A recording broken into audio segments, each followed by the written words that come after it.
नमस्कार दोस्तों। आज की ये विशेष रिपोर्ट सभी ईपीएस 95 पेंशन धारकों के लिए है, जो वर्षों से एक न्याय संगत और पेंशन धारकों की भर्ती में हैं। वे अनगिनत दाखिलों की प्रतीक्षा में, अदालत में सुनवा और वाहन प्रतीक्षा में शामिल हो रहा है। अब अपनी एक गतिशील पर गतिशील दिख रही है। आज हम आपको ऐसी ही पूरी परिस्थिति की गहराई से लेकर हर पहलू को समझाते हुए एक स्पष्ट और पूर्ण चित्र देंगे। ये जानकारी इतनी महत्वपूर्ण है कि ये एक शब्द है जो आपके भविष्य से सीधा संबंध रखता है। इसलिए कृपया इस पर पूरा ध्यान दें और बिना सुने अपनी सावधानी अपनाएं। ये लड़ाई आपके हक की लड़ाई में एक महत्वपूर्ण कदम साबित हो सकती है। अब उस बड़े बदलाव की ओर से चर्चा हर ओर हो रही है। सुप्रीम कोर्ट से लेकर विभिन्न उच्च न्यायालयों तक पेंशन धारकों के अधिकारों पर जो विवाद हुआ है, उसने एक स्पष्ट और मजबूत आधार तैयार किया है। सबसे शक्तिशाली सिद्धांत ये सामने आया है कि पेंशन कोई दान या भीख नहीं, बल्कि कर्मचारी की सेवा और योगदान का अधिकार है जो उसने अपने सक्रिय जीवन काल में दिया है।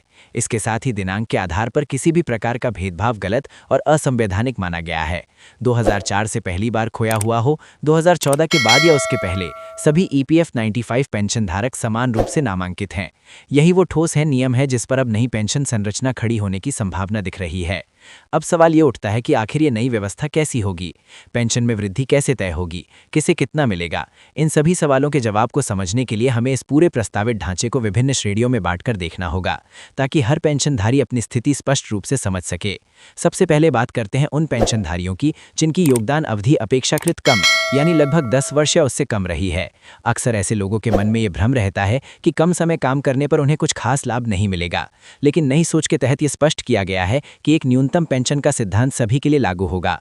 यानी चाहे योगदान कम ही क्यों ना हो, पेंशन की राशि एक सम्मानजनक न्यूनतम स्तर से नीचे नहीं होगी। ये न्यूनतम स्तर वर्तमान वेतन सीमा और नियमों के तय फॉर्मूले से निकाला जाएगा। इसका सीधा मतलब ये है कि पेंशन अब मनमाने ढंग से नहीं, बल्कि एक पारदर्शी गणना पद्धति से तय की जाएगी, जिससे सभी को न्याय मिल सके। अब आगे बढ़ते हैं उस दूसरे और सबसे बड़े वर्ग की ओर, जहां अधिकांश पेंशनधारी आते हैं। ये वो समूह है जिसने 15 वर्ष से लेकर 25 वर्ष तक की सेवा दी है। यहाँ पर सेवा अवधि और पेंशन के सीधे संबंध को मुख्य आधार बनाया गया है। प्रस्तावित व्यवस्था के अनुसार जितनी लंबी आपकी सेवा रही होगी, आपकी पेंशन भी उसी अनुपात में अधिक होगी। इसे एक सीढ़ीदार संरचना के रूप में देखा जा सकता है। उदाहरण के तौर पर 15 वर्ष के योगदान पर एक निश्चित स्तर की पेंशन, 20 वर्ष पर उससे अधिक और 25 वर्ष पर उससे भी अधिक। ये व्यवस्था इसलिए अहम है ताकि जिन लोगों ने जीवन का लंबा हिस्सा संगठन को दिया, उन्हें उसका उचित प्रतिफल मिल सके। ये न केवल न्याय संगत है, बल्कि पारदर्शिता लाने वाली भी है। अब नजर डालते हैं तीसरे वर्ग पर, जहां वे पेंशनधारी हैं जिन्होंने 25 वर्ष से अधिक, यानी 30 वर्ष या उससे भी ज्यादा समय तक अविरत सेवा दी है। लंबे समय से इनकी ये मांग रही है कि इतनी लंबी और निष्ठावान सेवा के बाद उन्हें एक सम्मानजनक और स्थिर पेंशन मिलनी चाहिए। इस वर्ग के लिए आहत की खबर यह है कि लंबी सेवा अवधि को एक विशेष महत्व देते हुए अपेक्षाकृत ऊंची पेंशन का प्रावधान सामने आया है। हालांकि ये स्पष्ट रूप से कहा गया है कि ये उच्च पेंशन सभी को एक समान राशि के रूप में नहीं, बल्कि उनके वास्तविक योगदान और अंतिम वेतन के आधार पर तय की जाएगी। इसका उद्देश्य ये सुनिश्चित करना है कि वास्तव में लंबी सेवा देने वालों को ही इसका पूरा लाभ मिले। और अंत में हम उस चौथे वर्ग की बात करते हैं जिसके बारे में सबसे ज्यादा जिज्ञासा और चर्चा देखी जाती है। ये वे पेंशनधारी हैं जिन्होंने रिटायरमेंट से पहले उच्च पेंशन के विकल्प को चुना था। इनके लिए पेंशन गणना का तरीका थोड़ा भिन्न होगा। यहाँ पेंशन सीधे तौर पर पेंशनधारी की अंतिम उपार्जन योग्य सैलरी और उसके द्वारा किए गए कुल योगदान से जुड़ी होगी। सीधे शब्दों में कहे तो जितना अधिक आपका वेतन और योगदान रहा होगा, आपकी पेंशन भी उसी हिसाब से अधिक होगी। इस वजह से इस श्रेणी में पेंशन की राशि काफी वृद्धि दर्शा सकती है, जो उनके द्वारा चुने गए ऑप्शन की वजह से। दोस्तों, यहाँ एक गहरी और महत्वपूर्ण बात समझनी आवश्यक है। ये पूरा परिदृश्य, ये सभी श्रेणियां और प्रावधान अभी अंतिम आधिकारिक आदेशों और कार्यान्वयन पर निर्भर है। न्यायालय ने दिशा तो स्पष्ट कर दी है, मार्गदर्शन भी दे दिया है, लेकिन इस दिशा में चलने और इसे जमीन पर उतारने की जिम्मेदारी प्रशासनिक तंत्र की है। और यहीं से वो सवाल पैदा होता है जो हर पेंशनधारी के दिल और दिमाग में है। ये बढ़ी हुई पेंशन आखिर कब से मिलेगी? इस प्रश्न का सटीक उत्तर फिलहाल आधिकारिक सर्कुलर के प्रकाशन के बाद ही मिल पाएगा। जैसे ही सरकार और कर्मचारी भविष्य निधि संगठन से संबंधित विस्तृत आदेश जारी होंगे, उसी के आधार पर भुगतान की प्रक्रिया प्रारंभ होगी। लेकिन एक बात निश्चित है, अब पेंशनधारियों की इस न्यायोचित मांग को नजरअंदाज करना पहले की तुलना में असंभव सा हो गया है। कारण साफ है, मामला देश की सर्वोच्च अदालत तक पहुंच चुका है और वहां हमसे संदेश स्पष्ट रूप से दिया जा चुका है कि पेंशनधारियों के साथ किसी भी प्रकार का अन्याय सहन नहीं किया जाएगा। इसलिए आज की इस चर्चा का सार यही है, धैर्य बनाए रखें, सही स्रोतों से जानकारी लें, अफवाहों से दूर रहें और अपने सभी महत्वपूर्ण दस्तावेजों को व्यवस्थित एवं सुरक्षित रखें, क्योंकि जब भी आगे की प्रक्रिया शुरू होगी, आपके पास तैयार और सही दस्तावेज ही आपकी सबसे बड़ी ताकत होंगे। अब एक और गंभीर प्रश्न पर विचार करते हैं। इतने वर्षों तक ये न्याय संगत व्यवस्था लागू क्यों नहीं हो पाई? लाखों पेंशनधारी कम पेंशन पर ही क्यों निर्भर रहे? बार बार अदालत का रुख क्यों करना पड़ा? इसके पीछे कारण थे नियमों की जटिलता, बार बार बदलती नीतियां, वेतन सीमा में परिवर्तन और कभी कभी रिटायरमेंट की तारीख के आधार पर किया गया भेदभाव।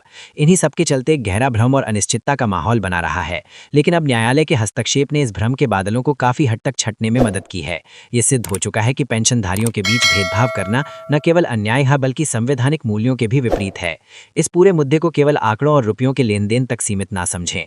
ये इससे कहीं अधिक गहरा और मानवीय है। बढ़ी हुई पेंशन का मतलब है एक बेहतर जीवन स्तर, बुजुर्ग अवस्था में सम्मान, बिना चिंता के स्वास्थ्य सेवाएं और अपने परिवार के सामने स्वाभिमान के साथ खड़े रहने का आत्मविश्वास। ये सिर्फ एक वित्तीय मुद्दा नहीं बल्कि एक सामाजिक न्याय और मानवीय गरिमा का प्रश्न है। अब सेवा अवधि के प्रभाव को और स्पष्ट करते हैं।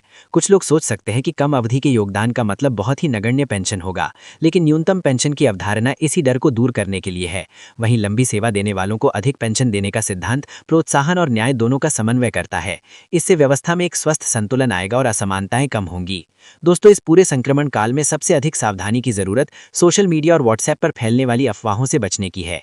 कोई कह सकता है कि सबको एक साथ बहुत बड़ी राशि मिलने वाली है या एक खास तारीख से सबकी पेंशन एक समान हो जाएगी।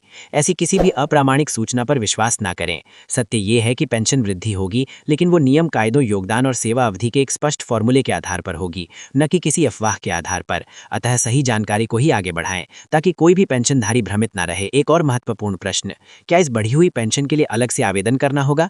प्राप्त संकेतों के अनुसार जिन पेंशनधारियों का रिकॉर्ड पहले से ही सही और अद्यतन है, उन्हें ये लाभ स्वतः ही मिल सकता है। लेकिन जहां सेवा अवधि, योगदान या निजी विवरण में कोई विसंगति या कमी है, वहां पेंशनधारियों को सक्रिय होकर समय रहते अपने दस्तावेज दुरुस्त कराने होंगे। इसलिए अभी से अपने सेवा रिकॉर्ड, पीएफ स्टेटमेंट, रिटायरमेंट आदेश और अन्य सभी प्रासंगिक कागजातों को व्यवस्थित कर लेना ही बुद्धिमानी होगी। सरकार और ईपीएफओ की भूमिका अब अत्यंत निर्णायक हो गई है। उन पर यह जिम्मेदारी है कि वे न्यायालय के निर्देशानुसार शीघ्रातिशीघ्र और प्रभावी ढंग से लागू करें ताकि पेंशनधारियों का विश्वास बना रहे। आने वाले समय में इस दिशा में नोटिस, सर्कुलर और नई प्रक्रियाएं शुरू हो सकती हैं। इसलिए समय सतर्क और जागरूक रहने का है। इस संघर्ष का सार केवल पैसे तक सीमित नहीं है, यह आपके सम्मान और विश्वास का मुद्दा है। उस विश्वास का जो आपने दशकों तक इस व्यवस्था पर रखा। आपने अपना योगदान दिया, नियमों का पालन किया और अब व्यवस्था की बारी है कि वो अपने आप को आपका हक लौटाए। इसलिए पतन या अधीरता को अपने ऊपर हावी होना ना दें। यदि आपने ये जानकारी अब तक ध्यान से सुनी है तो आप पहले से अधिक सावधानी और तैयारी करें। आप समझ गए हैं कि पेंशन वृद्धि का ढांचा क्या है, इसका आधार क्या है और भविष्य में क्या सावधानियां करना है। अब आप केवल अपने ही नहीं बल्कि अन्य लाखों पेंशन धारकों के लिए भी सही मार्गदर्शक बन सकते हैं। अंत में ये याद दिलाया गया कि ईपीएस 95 के पेंशनधारी के पास कोई औपचारिक आंकड़ा नहीं है। ये वे लोग हैं जो कहते हैं कि इस देश की औद्योगिक और आर्थिक संस्थाओं को मजबूत किया गया है। फैक्ट्रियों की चिमनियों से निकलते धुएं में, फैक्ट्रियों की खदानों में उनकी मेहनत और ईमानदारी का योगदान छिपा है।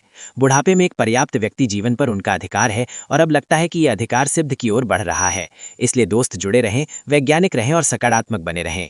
जैसे ही कोई नया सारांश और आधिकारिक अपडेट आएगा, आप तक पूरी तरह से स्पष्टता के साथ जुड़ेंगे। टैब तक अपने दस्तावेजों की समीक्षा करें, अपने अधिकार के प्रति जागरूकता बनाए रखें और ये विश्वास रखें कि आपकी निष्ठा और प्रतीक्षा का सम्मान जरूरी है।